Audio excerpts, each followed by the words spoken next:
फिलहाल हम लोगों को आज का जो टॉपिक पढ़ना है वो वाष्प दाब पढ़ना है। ठीक है, क्या पढ़ना है? वाष्प दाब, या जिसको हम लोग बोलते हैं क्या, वेपर प्रेशर। ठीक है, चलो ध्यान देना क्या मतलब है इसका। तो कह रहा है प्रक्रिया में क्या है कि बंद पात्र में द्रव के वाष्पीकरण से वाष्प अणु एकत्रित होते हैं। ऐसे अगर मैं क्या करूं, एक पर्टिकुलर वेसल ले लूं और यहां पे मैं क्या ले लूं, यहां पे कोई लिक्विड ले लूं। ठीक है, जैसे सपोज करो, चलो पानी ही ले लेते हैं। यहां पे मैंने क्या ले लिया, पानी ले लिया। यहां पे सपोज करो हमने क्या ले लिया, पानी ले लिया। अब पानी ले लिया तो पानी में होगा क्या, पानी में होगा कि इसके जो जल के अणु होंगे वो क्या होंगे, जाएंगे वाष्प फॉर्म में, है ना। धीरे धीरे कहने का मतलब ये है कि जल को अगर आप ना क्या एक बंद पात्र में रखोगे ना, एक बर्तन में रखोगे बंद करके, तो आपने नोटिस किया होगा कि अगर आप अपने बोतल में ही पानी भर के रखो, ढक्कन बंद कर दो, तो धीरे धीरे उसकी वेपर्स क्या होती हैं, यानी जो वाष्प होती है उसकी, वो ऊपर जाके ढक्कन में चिपकने लगती है। यानी खोल के देखोगे तो पानी ऊपर तक आ गया है। तो ये कैसे होता है? तो ये होता है ऐसे है बेटा कि यहाँ पे जब आप क्या करते हो, जल को बंद करके रखते हो, तो जल के जो ऊपर वाले अणु होते हैं ना, ये काफी गतिशील होते हैं। ये काफी गतिशील होते हैं, इनकी गतिज ऊर्जा क्या होती है, बहुत ज्यादा होती है। तो ये हमेशा ना सरफेस छोड़ते रहते हैं, यानी वेपर फॉर्म में कन्वर्ट हो रहते हैं, वाष्प में हमेशा बदलते रहते हैं। अच्छा, वाष्प में बदलते हैं तो यहाँ पे वाष्प के अणु क्या होंगे, बढ़ते जाएंगे। यानी एक तरह से सोच के देखो कि जब आप ना एक बारी बंद करके रख दोगे तो शुरू में तो एक भी वाष्प का कोई अणु नहीं होगा, लेकिन धीरे धीरे ये अणु यहाँ पे क्या होंगे, बढ़ने लगेंगे। यानी अगर आप यहाँ पे प्रेशर मेजर करने के लिए बैरोमीटर ले आओ तो धीरे धीरे आप देखोगे कि इनिशियली प्रेशर यहाँ पे क्या था, 0 था, लेकिन धीरे धीरे प्रेशर क्या होगा, बढ़ना शुरू हो जाएगा। अच्छा, प्रेशर बढ़ क्यों रहा है? तो आपको पता है कि प्रेशर इसलिए बढ़ रहा है यहाँ पे क्योंकि यहाँ पे वाष्प अणु क्या हो रहे हैं, बढ़ रहे हैं। ये जो वाष्प अणु होते हैं ना, यही आपके पानी के सरफेस को, यानी पानी की सतह को बार बार क्या करते हैं, टकराते हैं, और उसी से उस पे क्या लगता है, एक फोर्स लगता है, एक बल लगता है, और इसी बल को हम क्या बोलते हैं, दाब बोलते हैं या प्रेशर बोलते हैं। तो इसका मतलब ये हुआ कि वाष्प के अणु जितना ज्यादा होंगे, वाष्प दाब उतना ज्यादा होगा। अच्छा, अब ये होता क्या है, तो धीरे धीरे बंद पात्र में यानी वाष्प के अणु क्या हो जाते हैं, फिक्स हो जाते हैं। यानी कहने का मतलब ये है कि धीरे धीरे होंगे, एक टाइम ऐसा आएगा कि 40, 50, 100, 200, 400 ऐसे अणु आके यहाँ पे फिक्स हो जाएंगे। इसका मतलब अब उसके बाद कोई भी अणु यहाँ पे बढ़ने वाला नहीं है। बढ़ने का क्या मतलब हुआ, बढ़ने का ये मतलब नहीं हुआ कि यहाँ से वाष्प में जाना बंद हो गए, नहीं, वाष्प में जाएगा, लेकिन अब ये चीज क्या आ जाएगी, साम्यावस्था में आ जाएगी।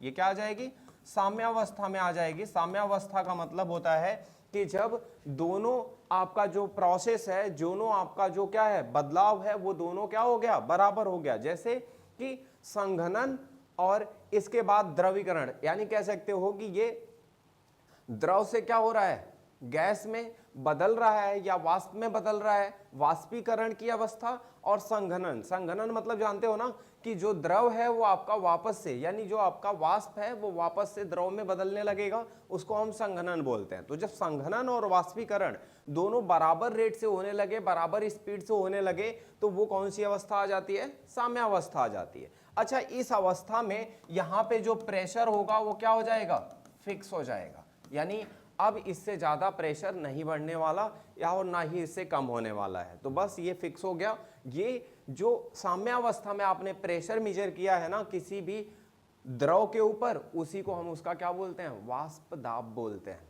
तो आपको बात समझ आ गई होगी कि जब वाष्पीकरण और संघनन की दर क्या हो जाए, बराबर हो जाए, तब वाष्प द्वारा डाला गया दाब वाष्प दाब कहलाता है। और ये बेटा क्या हो सकता है, किसी का भी एग्जैक्टली सेम हो सकता है। ठीक है, चलो ध्यान देना।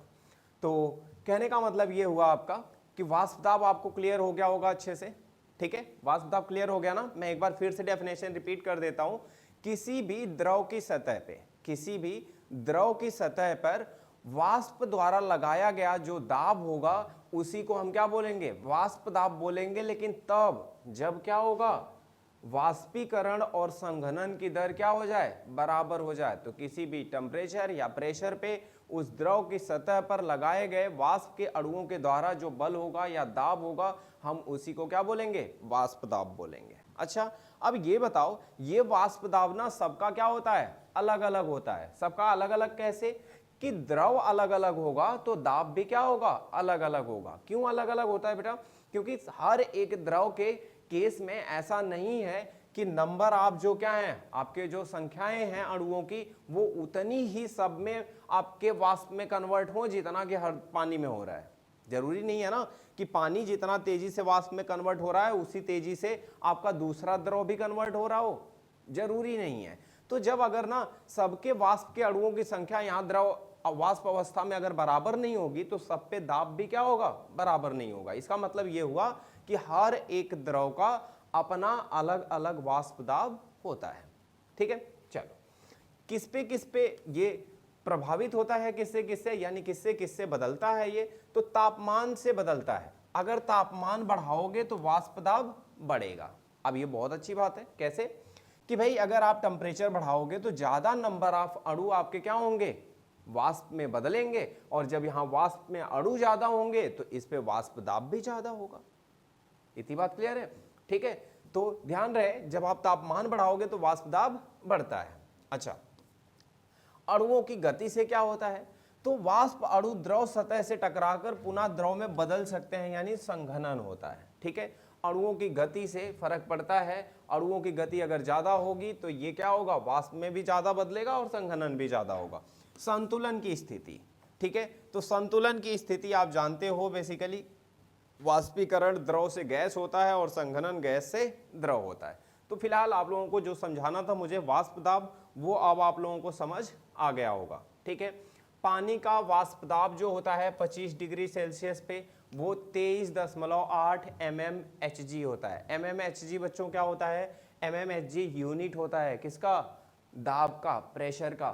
ठीक है, कैसे मेजर किया जाता है तो आप देखोगे एक तरह की डिवाइस होती है। ठीक है, उसमें ऐसे स्केल बनी होती है, यहाँ पे स्केल बनी होती है मिलीमीटर में, और इसमें जो भरा होता है वो मरकरी होता है, यानी पारा।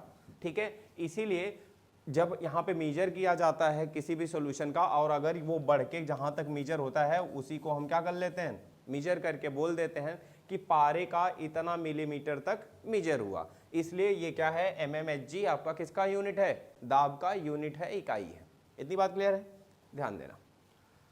वाष्प दाब को प्रभावित करने वाले कारक, वाष्प दाब किससे किससे प्रभावित होता है, कौन कौन वाष्प दाब को क्या करेगा, बदल देगा। तो सबसे पहली बात, द्रव की प्रकृति। द्रव की प्रकृति क्या होती है, तो देखो अंतरा अणुक बलों का प्रभाव।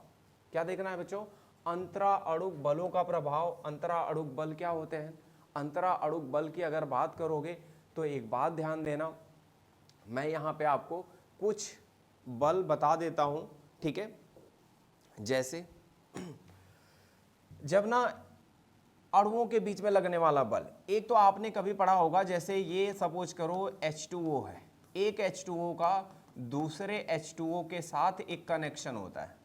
ठीक है, एक H2O का दूसरे H2O के साथ एक कनेक्शन होता है, इसी को बोलते हैं मॉलिक्यूलर फोर्स, या फिर कह सकते हो क्या, मॉलिक्यूलर फोर्स बोल सकते हो, या अंतरा अणुक बल बोल सकते हो। दो अणुओं के बीच में लगने वाला फोर्स, बल। ठीक है, ये होता कैसे है आपको पता है ना, पोलैरिटी, नॉन पोलैरिटी, ध्रुवी और अध्रुवी।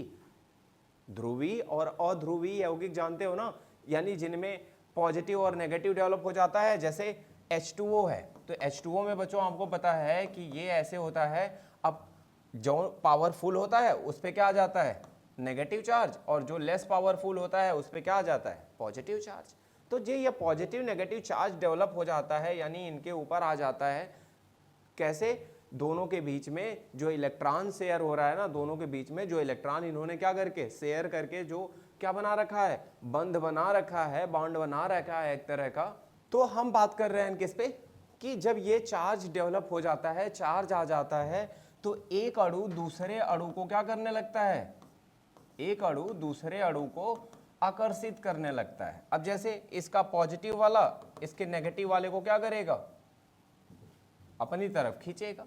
अपनी तरफ खींचेगा तो इन मॉलिक्यूल्स के बीच में, इन अणुओं के बीच में एक तरह का क्या आ जाएगा, फोर्स आ जाएगा। अच्छा, इसी फोर्स की वजह से हम यहाँ पे बात कर रहे हैं कि वाष्प दाब पे क्या फर्क पड़ेगा। अब ध्यान से समझना, जहां पे ये अंतरा अणुक बल क्या होगा, बहुत ज्यादा होगा। जहां पे ये अंतरा अणुक बल बहुत ज्यादा होगा वहां पे जो आपके अणु होंगे वो जल्दी वाष्प में कन्वर्ट नहीं होंगे। यानी कहने का मतलब ये हुआ कि यहाँ पे जो अणु हैं आपके, जैसे सपोज करो यहाँ पे H2O है, ठीक है। अगर ये वाला अंतरा अणुक बल बहुत ज्यादा हुआ ना तो ये कभी भी फ्री नहीं होगा तो ये वाष्प में कन्वर्ट भी नहीं होगा। ये क्या होगा, वाष्प में कन्वर्ट ही नहीं होगा, जाएगा ही नहीं। तो बस इतनी बात ध्यान रखना है आपको कि वाष्प दाब अंतरा अणुक बल के क्या होता है, समानुपाती नहीं होता, व्युत्क्रमानुपाती होता है। तो ये बात लिख लेना बच्चों, वाष्प दाब आपका जो है वो व्युत्क्रमानुपाती होगा किसके, अंतरा अणुक बल के।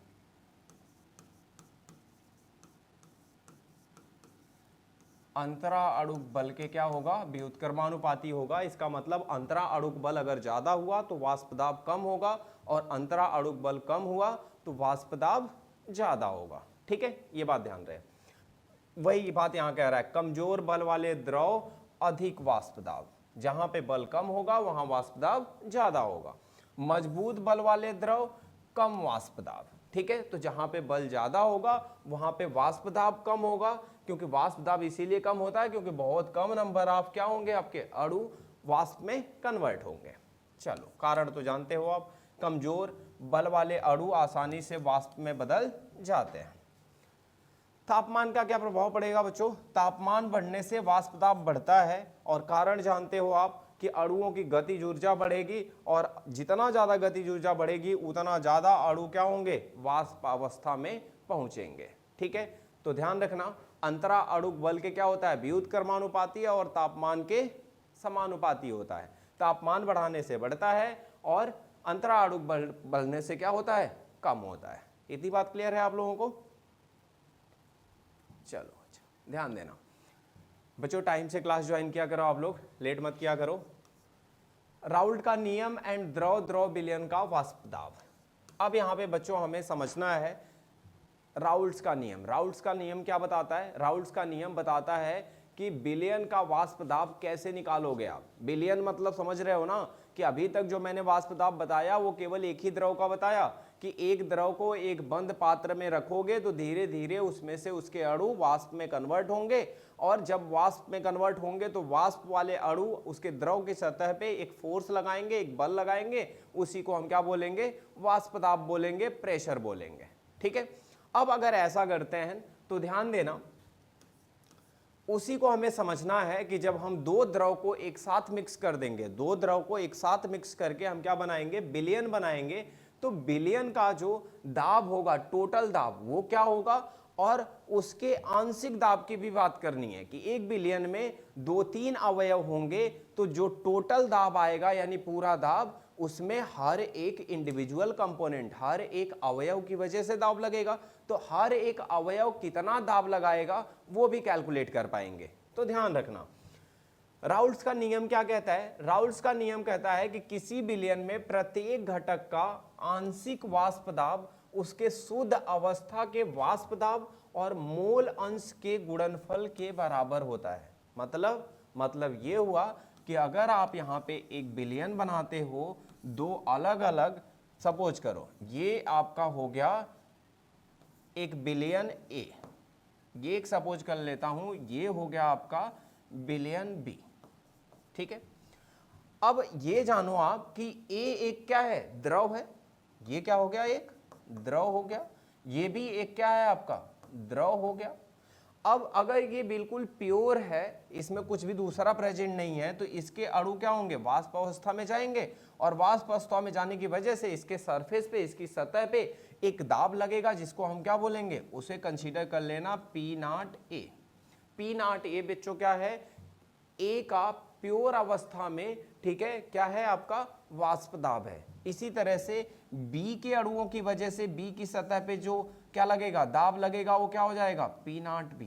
तो P0B बच्चों क्या है, प्योर फॉर्म में, बिल्कुल जब कुछ भी नहीं प्रेजेंट था, अकेले का इसका क्या है, वाष्प दाब है। ठीक है, P0B। अब इन दोनों को बच्चों जब हम क्या करेंगे, मिक्स करके एक विलयन बना लेंगे। मिक्स करके जब एक विलयन बना लेंगे तो विलयन में अब क्या होगा, यहां पे वाष्प अवस्था में क्या होगा, ए के भी अणु होंगे और बी के भी अणु वाष्प अवस्था में आएंगे। ठीक है, ये वाष्प और ये द्रव। तो जब दोनों को मिक्स करके आपने बना लिया तो अब वाष्प अवस्था में क्या होंगे, दोनों के अणु आएंगे, दोनों इवापोरेट होकर ऊपर जाएंगे, तो ए भी जाएगा और बी भी जाएगा। अब जब ए भी जाएगा और बी भी जाएगा तो यहाँ पे जो टोटल दाब लगेगा, यानी जो यहाँ विलयन के सतह पे जो टोटल दाब लगेगा वो क्या होगा, आंशिक दाब। आंशिक दाब किसके, पी ए और पी बी के सम के बराबर होगा। ठीक है, तो टोटल दाब जो विलयन के ऊपर लगेगा वो ए का आंशिक दाब और बी के आंशिक दाब, यानी ए की वजह से कितना दाब लग रहा है और बी की वजह से कितना दाब लग रहा है, इन दोनों को जोड़ेंगे तो हमें विलयन का क्या मिल जाएगा, दाब मिल जाएगा, यानी उसके सतह पे कितना फोर्स लग रहा है। ये बहुत क्लियर बात है। अगर आप सपोज करो कि यहाँ से 50 मॉलिक्यूल ए के ऊपर जाते हैं और 20 मॉलिक्यूल इसके जाते हैं, तो भाई 50 मॉलिक्यूल या 50 अणु ए की वजह से कितना दाब लगेगा और 20 की वजह से कितना दाब लगेगा, उन दोनों को जोड़ेंगे तो पता चल जाएगा टोटल दाब, है ना। इतनी बात आप लोगों को समझ आई होगी। तो राउल्ट्स ने कहा कि अगर किसी का आंशिक दाब निकालना है एक विलयन में, अगर किसी एक अवयव की वजह से कितना दाब लग रहा है अगर वो निकालना है आपको, तो आप क्या कहोगे कि पी ए इक्वल होगा किसके, पी नॉट ए एक्स ए के। अच्छा, ये तो मुझे नहीं बताना पड़ेगा, पी ए क्या है, ए का आंशिक दाब है, पी नॉट ए क्या है, जब वो क्या था, प्योर था, तो उस अवस्था में उसका क्या है, वाष्प दाब है, और एक्स ए इसका क्या है, मोल अंश है। एक्स ए क्या है बच्चों, मोल अंश है एक्स ए, लेकिन जो मोल अंश है ना वो ए का है, और एक्स बी जो मोल अंश है वो क्या है, बी का है। इसी तरह से अगर आपको पी बी बताना पड़ गया तो पी बी क्या हो जाएगा आपका, पी नॉट बी, और क्या हो जाएगा, एक्स बी। ठीक है, तो किसी भी अगर अवयव का हमें क्या बताना हो, वाष्प दाब बताना हो, आंशिक दाब बताना हो, तो हम उसका प्योर फॉर्म में कितना वाष्प दाब था और मिक्सचर जब हमने बनाया तो उसका मोल अंश कितना है। प्योर फॉर्म में वाष्प दाब और उसके मोल अंश को अगर हम क्या करेंगे, गुणा कर देंगे, तो हमें उसका क्या मिल जाएगा, आंशिक दाब मिल जाएगा, यानी विलयन में उसकी वजह से कितना दाब लग रहा है। ये बात अगर क्लियर हो गई है तो ध्यान रखना, ये तो मैंने लिख ही दिया, पी ए पी बी क्या है, विलयन में घटकों का आंशिक वाष्प दाब है, P naught A P naught B क्या है, शुद्ध घटकों का वाष्प दाब है, और एक्स ए एक्स बी क्या है, मोल अंश है दोनों कंपोनेंट का। तो राउल्ट्स नियम समझ आया आप लोगों को अच्छे से। अगर राउल्ट्स नियम समझ आया तो थोड़ा फॉर्मूला डेराइव कर लेते हैं बच्चों। ठीक है, कि कुल वाष्प दाब की गणना कैसे करेंगे एक बिलियन में। एक बिलियन के अंदर अगर बच्चों हम वाष्प दाब की गणना करना है हमें, तो हम कहेंगे यहाँ पे कंपोनेंट ए और कंपोनेंट बी, यानी अवयव ए अवयव बी दोनों हैं, तो ये तो आपकी क्या हो गई, द्रव अवस्था हो गई। द्रव अवस्था में ए का जो मोल अंश होगा ये होगा, इतनी बात क्लियर है ना, ये आपका क्या हो गया, मोल अंश हो गया। बी का मोल अंश क्या हो जाएगा, एक्स बी हो जाएगा। ठीक है, इतनी बात क्लियर है।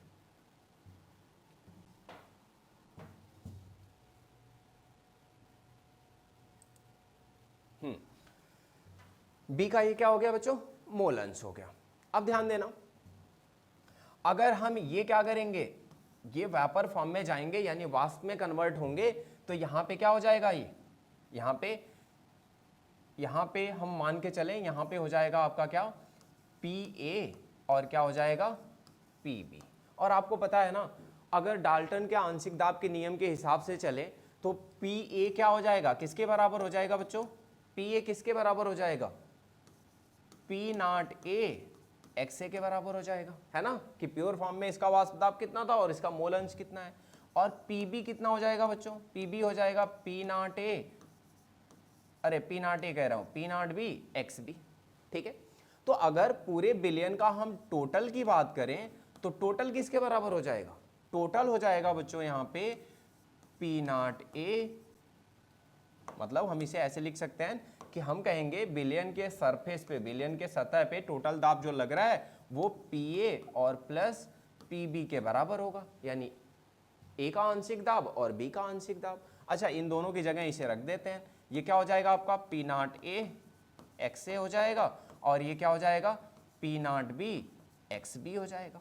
एक बात जानते हो बच्चों अच्छों से कि X A plus X B equal to क्या होता है, 1 होता है, इसका मतलब है कि किसी भी विलयन में हर एक कंपोनेंट, हर एक अवयव के मोल अंशों का जो योग होगा वो 1 के बराबर होता है। इसका मतलब मैं यहां से XA की जगह क्या लिख सकता हूं, 1 माइनस XB लिख सकता हूं।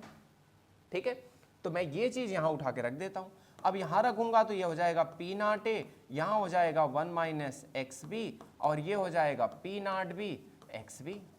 ठीक है, ब्रैकेट खोल दो तो ये मल्टीप्लाई कर दो अंदर, ये हो जाएगा P not A minus P not A XB और ये हो जाएगा P नॉट B और ये हो जाएगा XB। ठीक है, इतनी बात क्लियर है।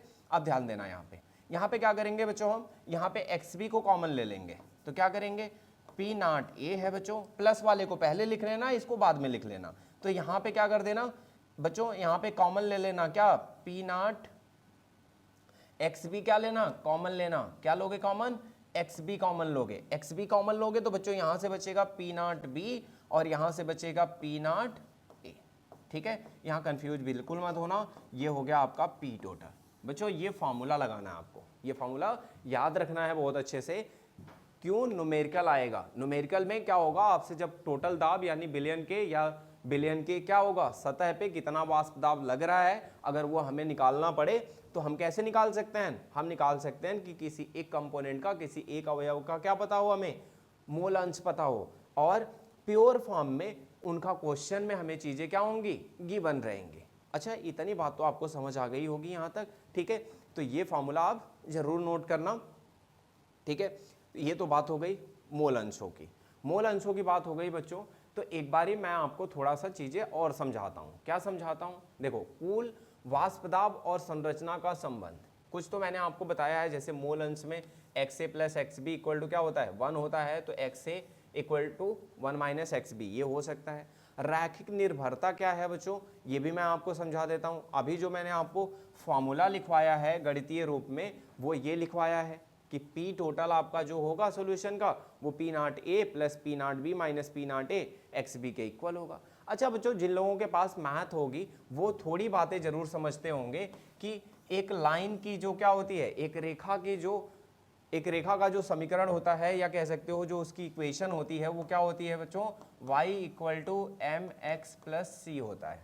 y इक्वल टू क्या होता है बच्चों, mx प्लस सी होता है। अच्छा, m यहाँ पे क्या होता है बच्चों, तो m यहाँ पे क्या होता है बच्चों, स्लोप होता है। m क्या होता है, स्लोप होता है, जिसको हम टेंजेंट भी बोलते हैं, जिसको हम क्या बोलते हैं बच्चों, टेंजेंट भी बोलते हैं।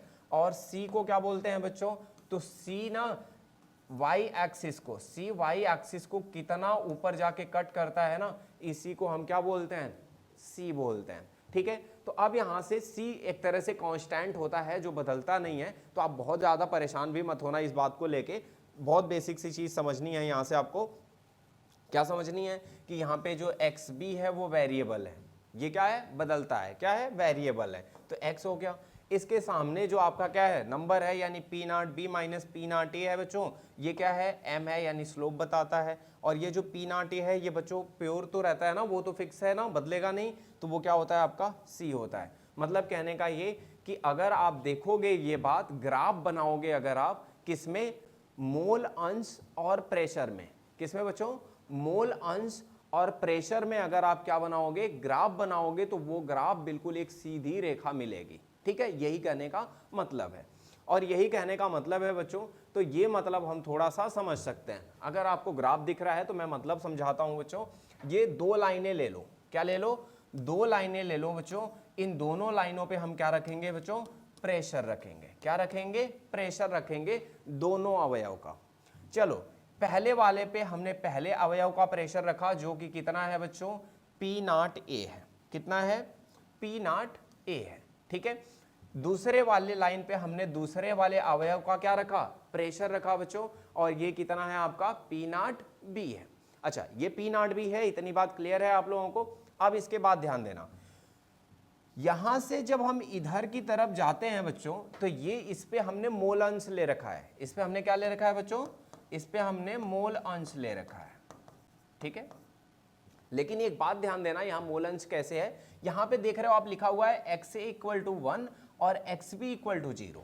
इस साइड क्या लिखा हुआ है, XA इक्वल टू 1 और XB इक्वल टू 0। इसका मतलब ये कह रहा है कि जब आप इस लाइन के पास हो तो यहाँ पे ये बिल्कुल प्योर है, इसमें हमने B का कुछ भी नहीं मिलाया है, एक भी अमाउंट नहीं बढ़ रहा है। लेकिन जैसे जैसे आप आगे बढ़ोगे, सपोज करो आप इस पॉइंट पे आ गए, तो इस पॉइंट पे बच्चों, इस पॉइंट पे आपका दोनों कंपोनेंट है कुछ ना कुछ, लेकिन A यहाँ पे ज्यादा है। सपोज करो A यहाँ पे 0.9 है मोल अंश और B का सपोज करो 0.1 है।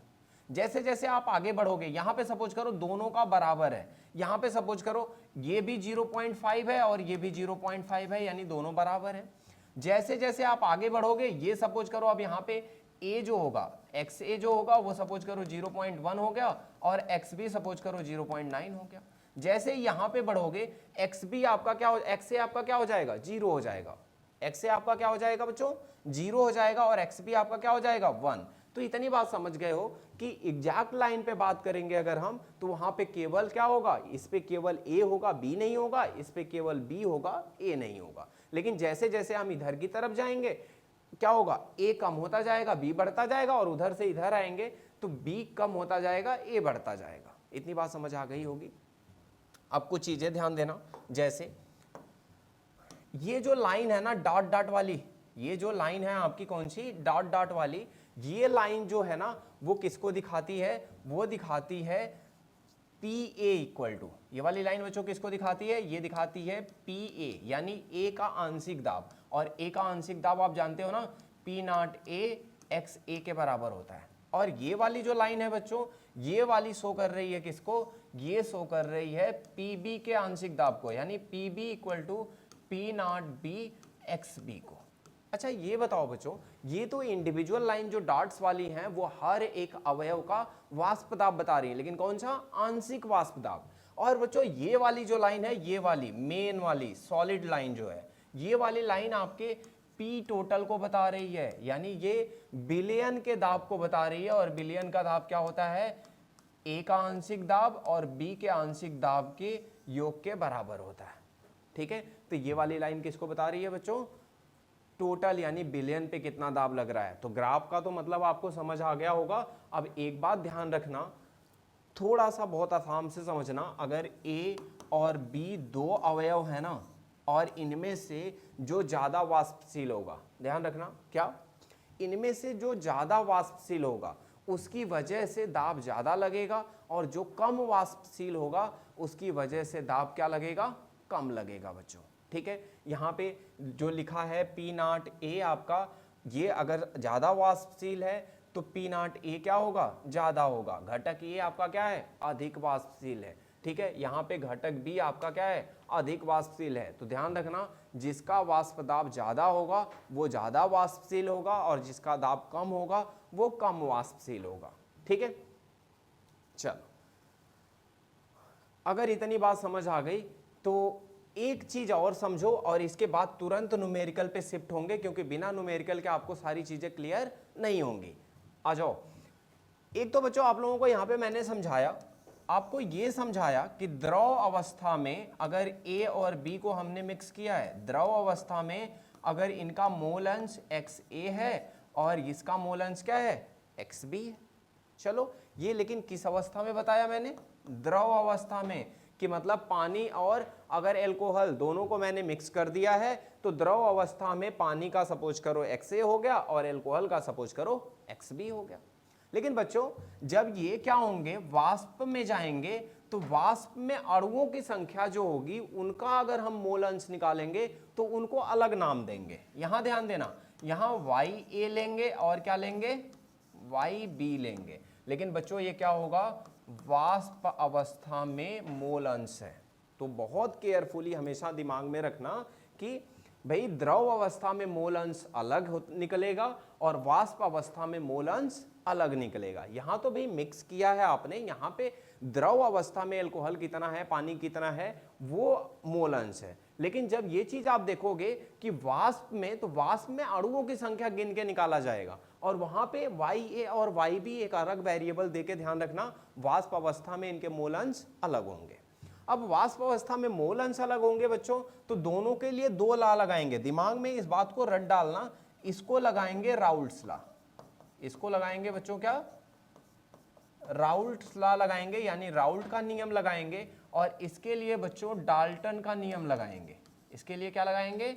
डाल्टन का नियम लगाएंगे। याद रखना, मैं ये आपसे बार बार पूछता रहूंगा। द्रव अवस्था में राउल्ट लॉ लगाओगे और वाष्प अवस्था में हमेशा क्या लगाओगे बच्चों? डाल्टन लॉ लगाओगे। अब डाल्टन लॉ क्या होता है, मैं आपको थोड़ा सा शार्ट में समझाता हूं। डाल्टन लॉ कहता है कि किसी भी विलयन में एक अवयव का जो आंशिक दाब होगा वो उसके टोटल दाब और वाष्प अवस्था में जो उसका क्या है, मोल अंश है, उन दोनों के गुणनफल के बराबर होता है। इसका मतलब PA equal to P total into YA, और PB इक्वल टू हो जाएगा आपका P टोटल और यहाँ पे क्या हो जाएगा, YB। तो बात तो आपको समझ आ गई होगी कि भाई अगर आप वाष्प अवस्था में यानी गैसियस स्टेट में बात करते हो तो यहाँ पे वाष्प अवस्था में किसी भी एक अवयव की वजह से जो आंशिक दाब लग रहा होगा वो आंशिक दाब आपका क्या होगा, उस विलयन पे लग रहे टोटल प्रेशर यानी टोटल दाब और उसके मोल अंश के गुणनफल के बराबर रहेगा। अब यहां देख सकते हो, अब यहां पे लिखा हुआ है YA, तो ये क्या हो जाएगा, PA अपान में P टोटल लग जाएगा। इतनी बात समझ आ रही है? ठीक है, तो बस आप इतनी बात ध्यान रखना, यही आपके लिए क्या है, जरूरी है। चलो, अब अगर आपको ये बात समझ आ गई है तो मैं एक क्वेश्चन लेता हूं और इससे समझाता हूं आपको। ठीक है, कंसेप्ट सबको समझ आया है? क्वेश्चन पे आ जाए। ठीक है, क्वेश्चन देखो, कह रहा है 298 केल्विन पर क्लोरोफॉर्म और डाइक्लोरोमीथेन के वाष्प दाब क्रमशः 200 mmHg और 415 mmHg है। ठीक है बच्चों, ये क्या दे रखा है, वाष्प दाब दे रखा है। इसका मतलब अगर इसे P0A ले रहे हो तो ये आपका क्या है, P0B है बच्चों। ये क्या है आपका,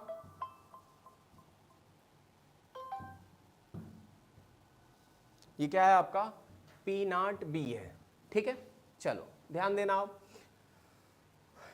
ध्यान रहे, ये प्योर फॉर्म में है।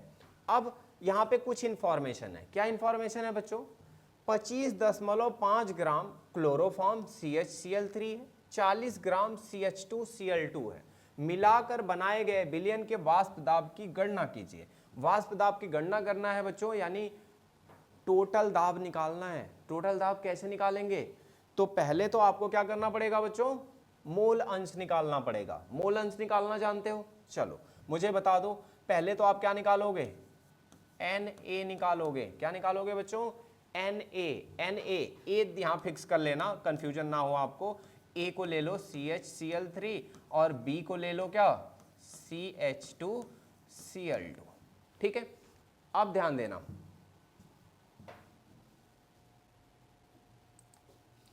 अब ध्यान देना बच्चों, Na क्या होता है बच्चों, मोल होता है, मोलों की संख्या। मोलों की संख्या कैसे निकालते हैं, इसका मास कितना दे रखा है, 25.5 ग्राम, और डिवाइड करेंगे किससे, इसके मोलर द्रव्यमान से। मोलर द्रव्यमान कैसे निकालोगे बच्चों, क्लोरोफॉर्म का कार्बन का होता है 12, हाइड्रोजन का 1, क्लोरीन का होता है कितना, 35.5 गुणे 3। निकाल दो, कितना आ जाएगा, 12 1 13 हो जाएगा, और ये कितना हो जाएगा, 3 5 15, 3 5 15 1 16 और 3 6 18 1 19, 196.5। 13 और जोड़ दो, इसमें 13 और जोड़ दो तो ये 5 हो जाएगा, और 6 3 ये 9 हो जाएगा, 9 1 10 हो जाएगा, और 1 2 हो जाएगा। कितना आ जाएगा बच्चों, 209.5। तो इसे क्या कर देना आप, इसे कर देना आप 209.5। ठीक है, इतनी बात तो सबको समझ आ गई होगी। इतनी बात आ गई होगी तो पहले अब इसे क्या करते हैं, कन्वर्ट कर देते हैं। कितना आया, 209.5। कैलकुलेशन कर लेते हैं बच्चों, कैलकुलेशन करते हैं, कितना हो जाएगा, डेसिमल से डेसिमल खत्म कर देना, ये हो जाएगा 2095, और इसे क्या करना है आपको बच्चों, 255 को भाग देना है। 255 को भाग देने के लिए बच्चों क्या करोगे, यहाँ दशमलव लगा दोगे तो दशमलव के बाद एक जीरो मिल जाएगा। ठीक है, अब एक बार ले जाना, एक बार ले जाओगे बच्चों तो ये हो जाएगा 2095, यहाँ क्या आ जाएगा, 10 में से 5 हो जाएगा, 15 में से 9 क्या हो जाएगा, 6 हो जाएगा। 15 में से कह रहा हूँ बेटो, ये क्या हो जाएगा, एक चला गया ना, तो यहाँ पे 4, 14 में से 9 जाएगा तो 5 हो जाएगा। ठीक है, और यहाँ 5 आ जाएगा, यहाँ तो खत्म, अब यहाँ पे क्या आ जाएगा, एक जीरो अपने आप, 5000 हो गया ना बच्चों। यहाँ पे दो बार ले जाओगे तो 2 बार में ये क्या आ जाएगा, 0.12, 2 डेसिमल ले जाना बच्चों बस। तो यहाँ आ गया आपका मोल अंश कितना, 0.12। ठीक है, ये तो मोल आ गया, मोल आया है। अब इसका मोल निकालो, इसका मोल निकालोगे बच्चों, कितना दे रखा है, 40 ग्राम।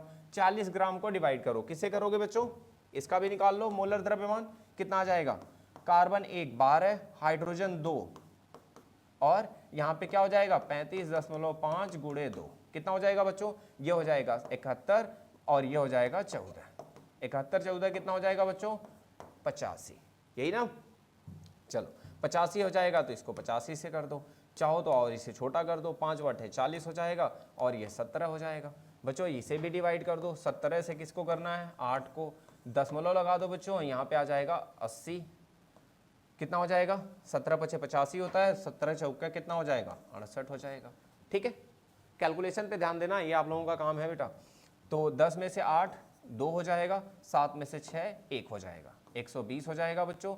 तो कितना हो जाएगा, 17 बटे कितना होता है, 136, 17 सतह कितना होता है, 119। ठीक है, तो 7 भर जाएगा बच्चों, तो ये हो जाएगा आपका कितना, 0.47। इतनी बात समझ आ गई होगी। तो ये हमने क्या निकाल लिया बच्चों, मोल निकाल लिया, मोल अंश नहीं, क्या निकाला हमने, मोल निकाला। अभी आपका 1 नंबर का क्वेश्चन कंप्लीट नहीं हुआ है, आपने क्या निकाला है, यहाँ पे मोल अंश निकाला है, लेकिन किस बच्चों अवस्था में निकाल रहे हो, ये एक बात ध्यान रहे, ये द्रव अवस्था में निकाल रहे हो। क्वेश्चन में आपसे वाष्पीय अवस्था पूछा है, तो हम बाद में चलेंगे उस पर, डाल्टन लॉ लगाएंगे, ध्यान रहे। तो द्रव अवस्था में आपको अभी मोल निकला है। अब बताओ बच्चों XA कितना हो जाएगा, XA हो जाएगा बच्चों 0.12 और यहाँ पे क्या आ जाएगा 0.12 और जोड़ देंगे 0.47। मोल अंश जानते हो ना बच्चों, जिसका मोल अंश पूछा जाता है उसका मोल अपान में टोटल मोल।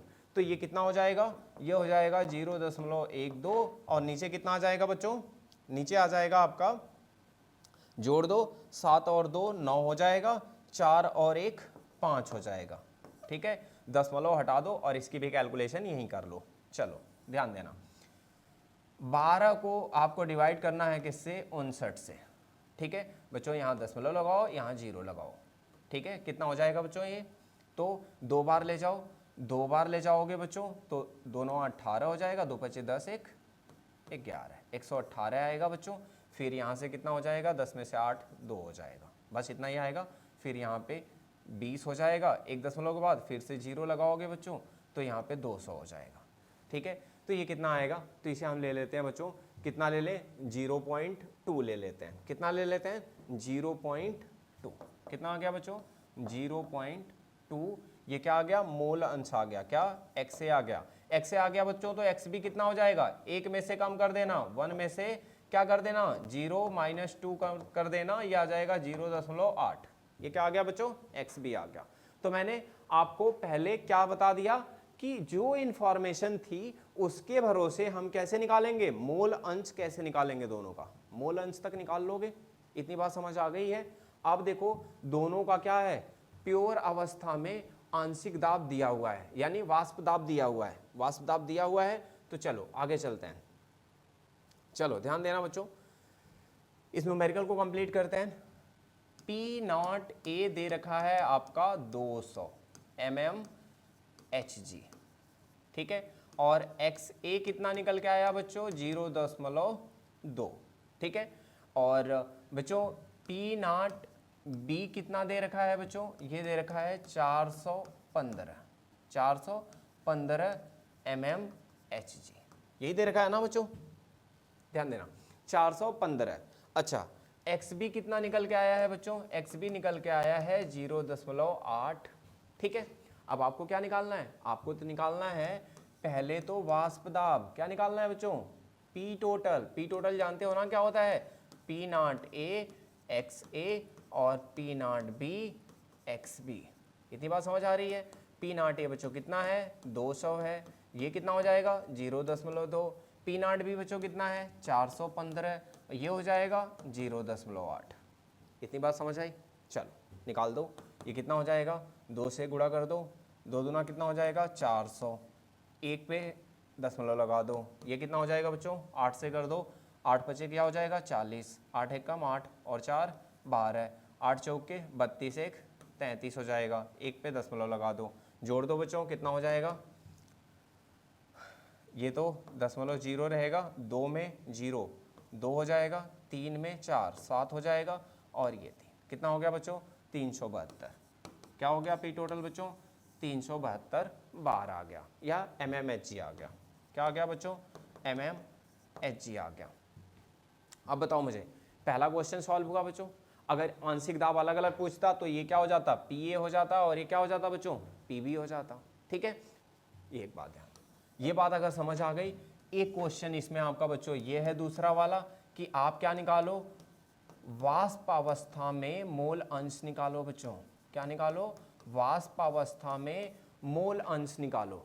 तो ध्यान रहे ना YA और YB है, अभी डाल्टन लॉ समझाया बच्चों आप लोगों को, तो यहाँ पे क्या हो जाएगा, ये हो जाएगा बच्चों YA इक्वल टू क्या हो जाएगा बच्चों, YA इक्वल टू हो जाएगा आपका P टोटल और अपान में क्या हो जाएगा PA, P टोटल और PA। P टोटल कितना निकल के आया बच्चों, P टोटल आपको बताया कितना है बच्चों, P टोटल आपका निकल के आया है 372, कितना निकल के आया बच्चों 372, और PA कितना निकल के आया बच्चों, PA निकल के आया आपका 40, तो ये क्या हो जाएगा बच्चों, ये 40 हो जाएगा, और YB कितना आ जाएगा बच्चों, तो YB आ जाएगा आपका 372 बटा कितना हो जाएगा बच्चों 332, ठीक है बच्चों। तो आप लोगों को बात तो समझ आ गई होगी, ये क्या है आपका मोल अंश है बेटा, मोल अंश की कोई यूनिट नहीं होती। तो अब ये बता दो मुझे कितने लोगों को अच्छे से समझ आ गया, ये सबको समझ आ गया,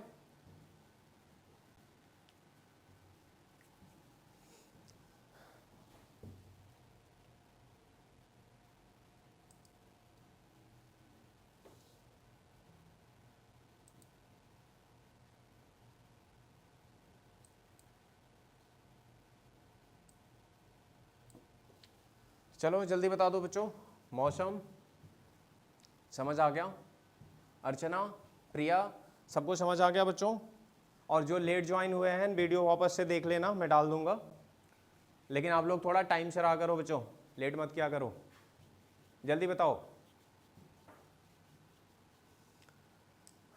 सबको समझ आ गया, किसी का कुछ डाउट वगैरह है जल्दी से मैसेज करो।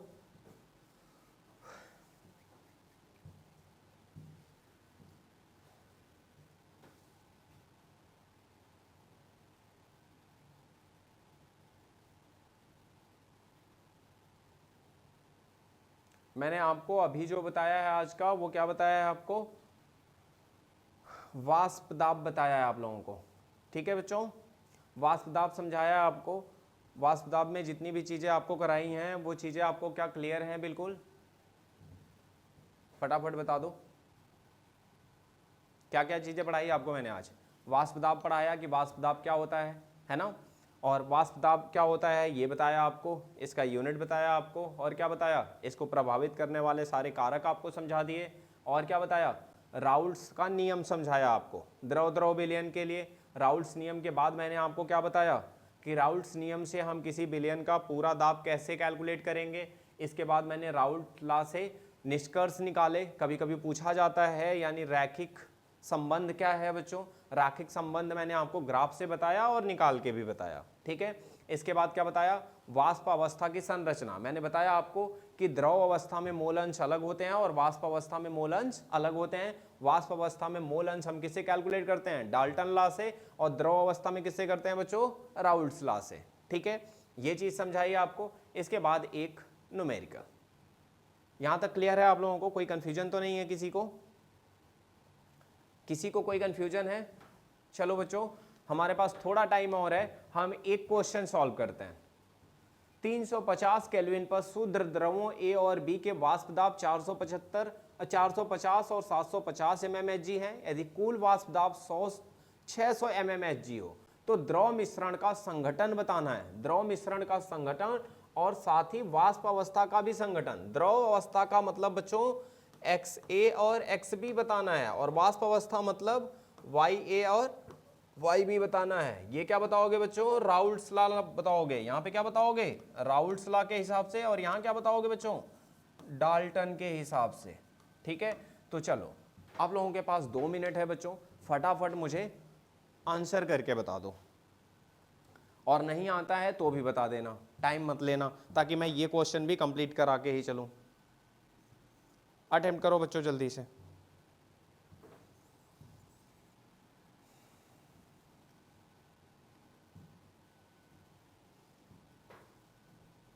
और बच्चों आप लोग ना बिल्कुल मेरे अगर साथ साथ चलोगे तो बहुत फ़ायदा होगा। मैं देख रहा हूँ कि लास्ट क्लास में मैंने आप लोगों को कहा था कि 1 से 9 तक क्वेश्चन आप लोग करके आना, बट बहुत किसी भी बच्चे ने जवाब नहीं दिया कि सर मैंने क्वेश्चन किया है या मुझे यहाँ पे डाउट है। अगर आप लोग बच्चा ना, देखो ये ऑनलाइन क्लास है, ऑनलाइन का मतलब है ये कि मैं आपके सामने नहीं हूँ, मैं आपकी कॉपी नहीं देख सकता कि चीज़ें आप कैसे कर रहे हो, बट अगर आप थोड़ा सा भी ध्यान रखोगे ना, क्योंकि आपको भी पता है बच्चों आगे अगर आपको अच्छा करना है, चीज़ें करनी है, या आगे आपको पढ़ाई कंटिन्यू रखनी है, तो जब आप ना 12th में बहुत बेहतर करोगे चीज़ें, तो ही चीज़ें आपकी अच्छी होंगी। और आप लोगों को मैं गाइड करता रहूँगा टाइम टाइम पे चीज़ों को लेके कि आपको आगे क्या करना चाहिए, कहाँ कहाँ पे क्या क्या रास्ते आपके ओपन होते हैं, वो सब बताऊँगा। लेकिन साथ में आपको पहले अपना जो एकेडमिक है ना वो बहुत अच्छा रखना पड़ेगा। और अच्छा रखने के लिए पता है आपको, आप ये मत इंतज़ार करो कि लाइक ना हाँ चलो मार्च में पेपर होता है या फरवरी में पेपर होता है तो मैं 2 महीने पहले से पढ़ना शुरू करूंगा और सब कुछ प्रिपेयर हो जाएगा। बच्चों अगर आपको ना 90 प्लस चाहिए ना, तो उसके लिए आपको कंसिस्टेंसी दिखानी ही पड़ेगी। और कंसिस्टेंसी का मतलब यही हुआ कि डेली बेसिस पे काम करना, चाहे बच्चों आप आधा घंटा पढ़ रहे हो, 45 मिनट या 1 घंटा केमिस्ट्री पढ़ रहे हो, लेकिन डेली बेसिस पे अपना काम करना। और बहुत बड़ा काम, बहुत टास्क नहीं है आपको, मैं आपको गारंटी दे रहा हूँ ना, 90 से कोई नहीं रोकेगा, बस केवल 2-3 काम किया करो। जितना मैं पढ़ाता हूँ ना, बस अगले दिन जब भी क्लासरूम में आओ ना, तो ये तो श्योर करो कि पीछे वाला आपको आता है या पीछे वाला आपने रिवाइज कर रखा है। नहीं आता है बच्चों तो कम से कम आपके दिमाग में ये तो रहेगा ना कि हाँ सर मेरा यहाँ पे डाउट है और ये चीज़ें मुझे नहीं समझ आती, तो कम से कम पूछोगे डाउट्स अपने, और वो चीज़ें क्लियर होती जाएंगी। और जो भी आपको टास्क मिलता है 5-10 क्वेश्चन का, तो वो आराम से आप आधे घंटे या 1 घंटे लेके बैठोगे ना, बड़े आराम से हो जाएगा। और अगर डेली बेसिस पे आप ये चीज़ें करके लेके चलोगे ना, मैं बड़े टाइम से आपका सिलेबस खत्म कर दूंगा, और इसके बाद फिर आप लोगों की थोड़ी बहुत चीज़ों की रिवीजन भी करवा दूंगा टाइम पे एग्जाम के। तो आप लोगों को ये बात ध्यान रखनी है कि कैसे चलना है। जो जो अगर मेरे साथ चलेगा और जैसे जैसे मैं कह रहा हूँ वैसे वैसे करेगा, तो कोई ना बहुत अच्छे नंबर लाने से आपको रोक नहीं पाएगा। लेकिन थोड़ी बातें तो आपको ध्यान रखनी ही पड़ेंगी। और आप थोड़ा श्योर रहोगे और चीज़ें थोड़ा अपने आप को बनाओगे कि जब भी मैं अगले क्लास में आपको टास्क दे के और पूछूं, तो एटलीस्ट ये कहोगे कि हाँ सर ठीक है मैंने किया है, मेरे 1-2 डाउट्स हैं, चीज़ें हैं, कुछ ऐसा बनाओ। ये नहीं कि बिल्कुल आप आंसर नहीं कर रहे हो, आप करके नहीं आए हो, सर मैं अगली क्लास में कर लूँगा, आज का पेंडिंग है।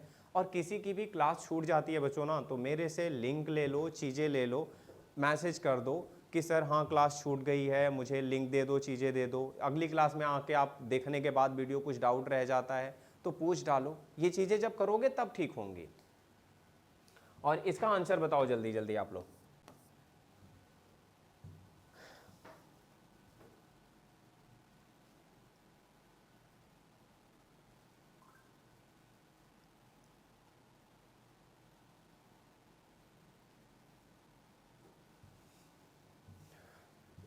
किसी का निकला? मौसम, अंशु, प्रिया, अर्चना, किसी का निकला? एक्स ए 1/2 आ गया, एक्स ए 1/2। ओके चेक करते हैं बच्चों। चलो अच्छा बच्चों ये बता दो मुझे, यहाँ पे 450 के दे रखा है P0 A, और 750 क्या दे रखा है P0 B, और 600 क्या दे रखा है बच्चों P टोटल। तो क्या आपको लगता है सीधे फॉर्मूले में रख दिया जाए? फॉर्मूले में रख दो, सब कुछ निकल आएगा। एक फॉर्मूला बताया आप लोगों को बच्चों, P total equal to P0A plus P0A minus P0B। यही ना, क्या बताया आपको, या ये बताया आपको P0B माइनस P0A, और यहाँ पे क्या बताया है XB बताया है।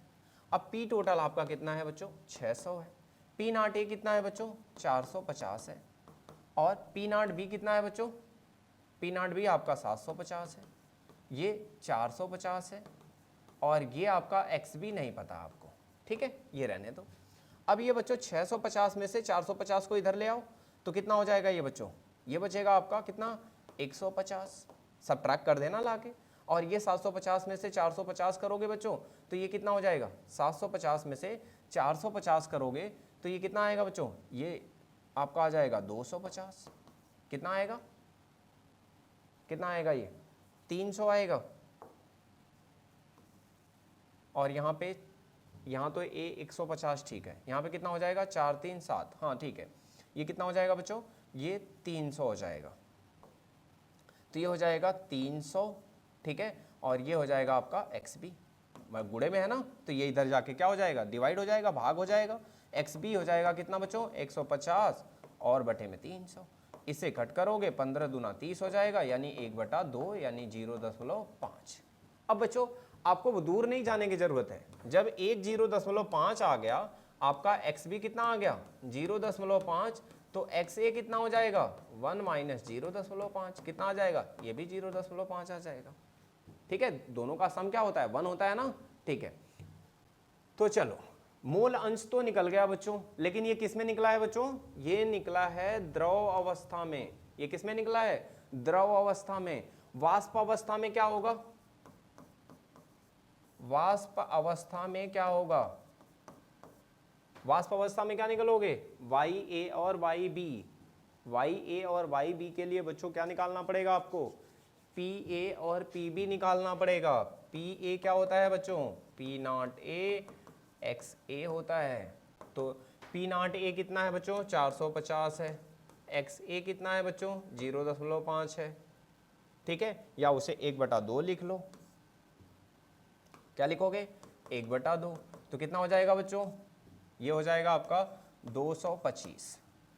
पी बी कितना हो जाएगा बच्चों, तो ये हो जाएगा पी नॉट बी, और क्या हो जाएगा एक्स बी।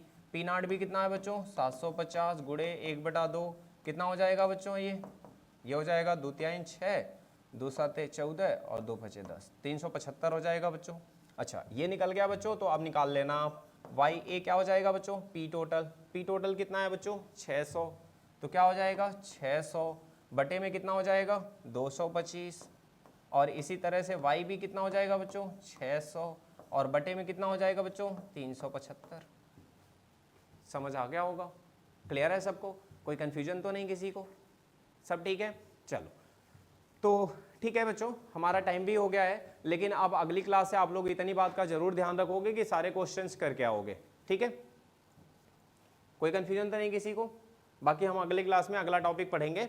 और तब तक आप एनसीईआरटी के जो इन टेक्स्ट क्वेश्चन है, मतलब बुक के अंदर होते हैं, जो आप देखते हो एग्जाम्पल्स होते हैं, एग्जाम्पल के बाद कुछ क्वेश्चंस होते हैं, ये क्वेश्चंस बेटा ना आप अटेम्प्ट करोगे, और अटेम्प्ट करके और बाकी एक्सरसाइज से जो मैंने कहा है ना, वो कम से कम आप 15 क्वेश्चन अटेम्प्ट करके आओगे, ये बात ध्यान रहे, ठीक है। और अगली क्लास में अपने सारे डाउट्स लोगे, ठीक है बच्चों। चलो फिर बाय बाय।